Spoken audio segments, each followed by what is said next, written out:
It's impossible to talk about the death penalty without acknowledging just how many inmates have been freed based on new evidence in their cases.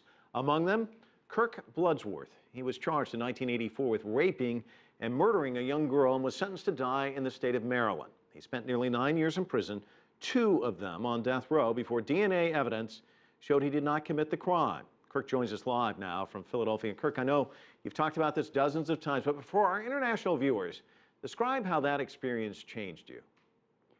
Well, Mike, it is one of the most horrible things you can have happen to you in life.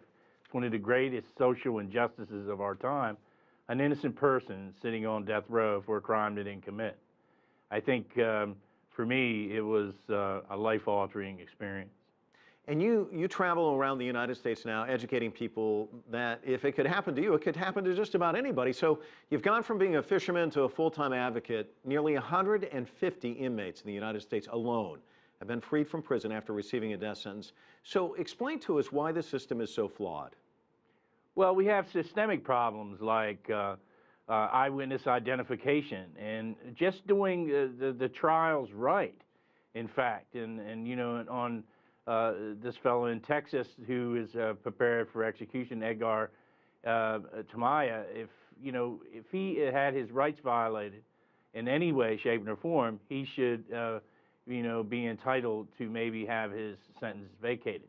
My deal is that it's happened to 144 that I know of through the Death Penalty Information Center, and the organization I belong to, Witness to Innocence, has 25 individuals who have been wrongfully convicted and sentenced to death row. Innocence is a real problem. I think one of the biggest things we do is walk over innocent people in order to execute the truly guilty. I think, if this is bad for American safety, I'd have to say that the death penalty itself is bad for every American.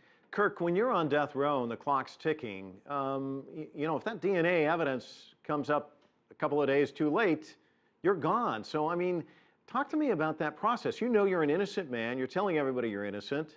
And yet, if that doesn't surface, you could have been executed. That's absolutely right. I sat in the prison cell for almost 9 years and 2 years on death row for a crime I didn't commit, and sitting there and waiting to die by lethal gas. It doesn't matter which direction or which implement they use to kill a person. It's still death.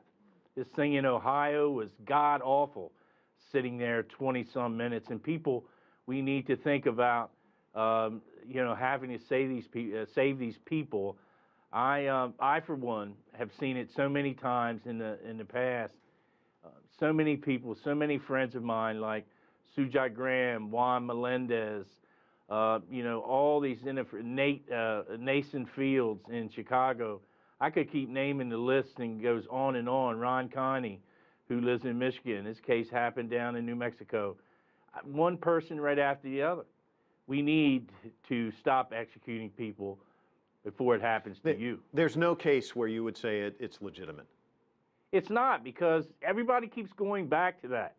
And I have to tell you that you can't step over me and ignore that we've had over, we have 1,000-some people that have been found innocent to the United States over the years. The National Registry has it over 1,100.